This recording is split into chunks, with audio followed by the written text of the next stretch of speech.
नमस्कार, मी भाग्यश्री फाटक.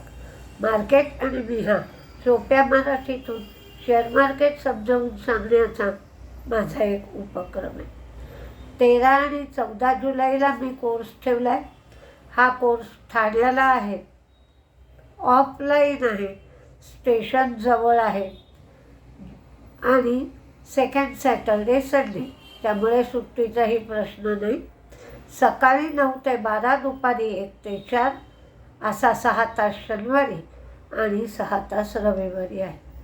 ज्याला कुणाला चौकशी करायची आहे कोर्सची त्यांच्यासाठी मोबाईल नंबर 9699615507 9699615507.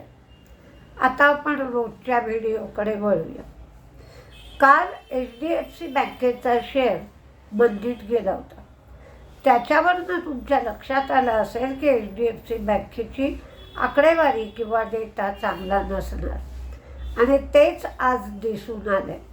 कदाचित सुरुवातीला मार्केट थोडंसं मंदीत उघडण्याची शक्यता आहे, 100-150 पॉईंट, आणि तिथून कदाचित बाय ऑन डिप्स प्रमाणे झालं तर बघावं लागेल.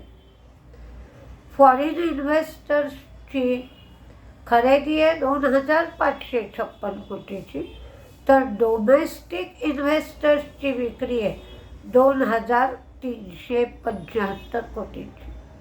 आज क्रूड वाढला आहे, 87.47 झाला आहे. बॉन्ड यील्ड 4.37 आहे आणि डॉलर इंडेक्स 105.08 आहे. HDFC बँकेचे डिपॉझिट्स फ्लॅट राहिले, कासा रेशो कमी झाला आहे आणि लोन्सही कमी झाले. RBL बँकेच्या ठेवी वाढल्यात 18%, कासा रेशो वाढलाय, ॲडव्हान्सेस वाढलेत. रिटेल ॲडव्हान्सेस 31% वाढलेत, तर होलसेल ॲडव्हान्सेस 2% वाढलेत. पंजाब नॅशनल बँक त्यांच्या ठेवी 8.5% वाढल्यात, ॲडव्हान्सेस ग्लोबल 12.7%, तर डोमेस्टिक 12.1% वाढले. पुनावाला फिनकॉर्प डिस्बर्समेंट 5% वाढल्या. AUM म्हणजे ॲसेट अंडर मॅनेजमेंट 52% वाढले, तर त्यांच्याकडे लिक्विडिटी 5200 कोटींची आहे. IDBIचा टोटल बिझनेस 15% वाढला, ठेवी 13% वाढल्या, ॲडव्हान्सेस 17% वाढले, तर कासा रेशो 5% वाढला.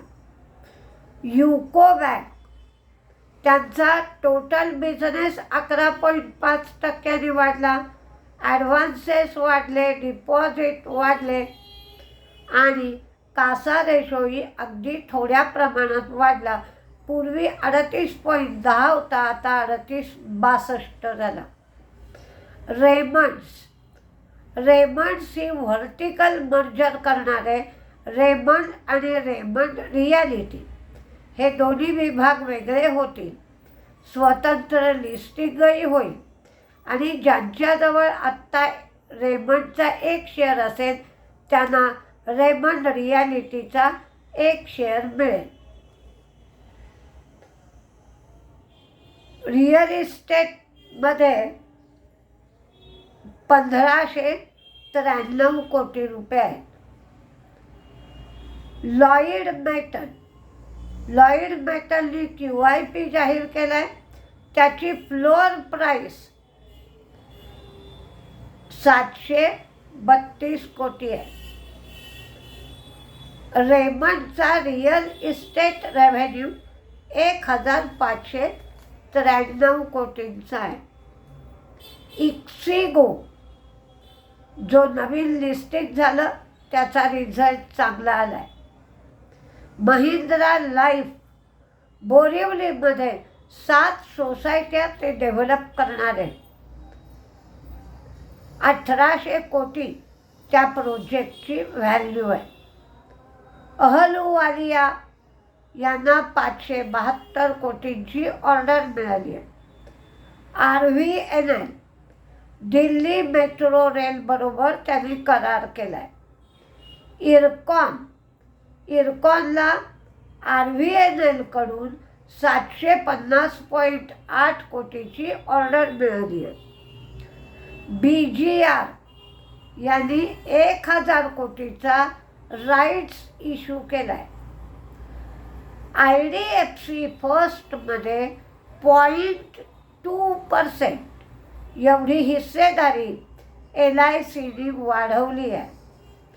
बजाज ऑटो हे CNG बाईक आज लॉन्च करणार आहेत. आता कुठले तेजीत कुठले मंदीत राहतील हे पाहूया. तुम्ही वॉच लिस्टमध्ये ठेवत जा आणि जर आपल्याला वाटतंय त्याप्रमाणे मार्केटमध्ये ते शेअर ट्रेड करू लागले तर मग त्या पद्धतीने तुम्हाला ट्रेड घेता येईल.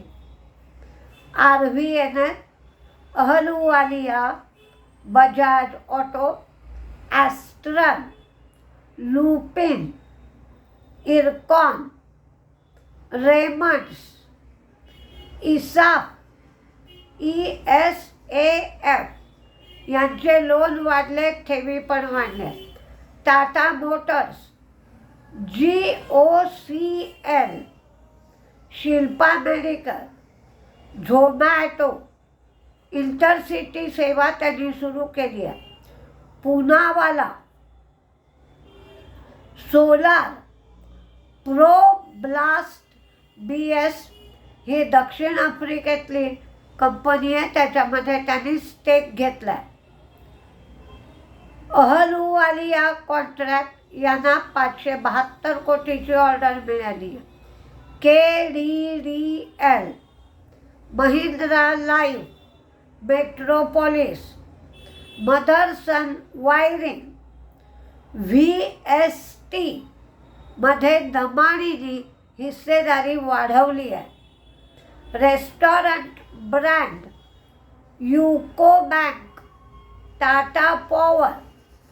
आता ट्रेंट आणि शॉपर स्टॉप हे दोन्हीही शेअर मंदीत राहू शकतील, कारण रिलायन्स SHEIN हा जो ब्रँड आहे हा भारतात लॉन्च करणार आहे. त्यामुळे ट्रेंट आणि शॉपर स्टॉपवर परिणाम होऊ शकतो. हे दोन्ही शेअर मंदीत राहण्याची शक्यता. आता 4-5 तेजीतले शेअर राहिलेत ते पहा. Krishna Diagnostic, Delhivery, Kalyan Jewellery, PVR Inox, Mahindra Life, GPT Infra आणि इरकॉन. मंदीमध्ये मगाशी सांगितलंच ट्रेंट आणि शॉपर स्टॉप. त्याचबरोबर दक्षिण भारतात सिमेंटचे रेट कमी केले गेले आहेत, म्हणून रामको, TVS मोटर, RBL बँक आणि HDFC बँक म्हणजे हे 6 शेअर मंदीत राहण्याची शक्यता आहे. ट्रेंट, शॉपर स्टॉप, रामको, TVS मोटर, RBL बँक आणि HDFC बँक. तरी पण मार्केटमध्ये एकंदर वातावरण बघा आणि मगच ट्रेड घ्या.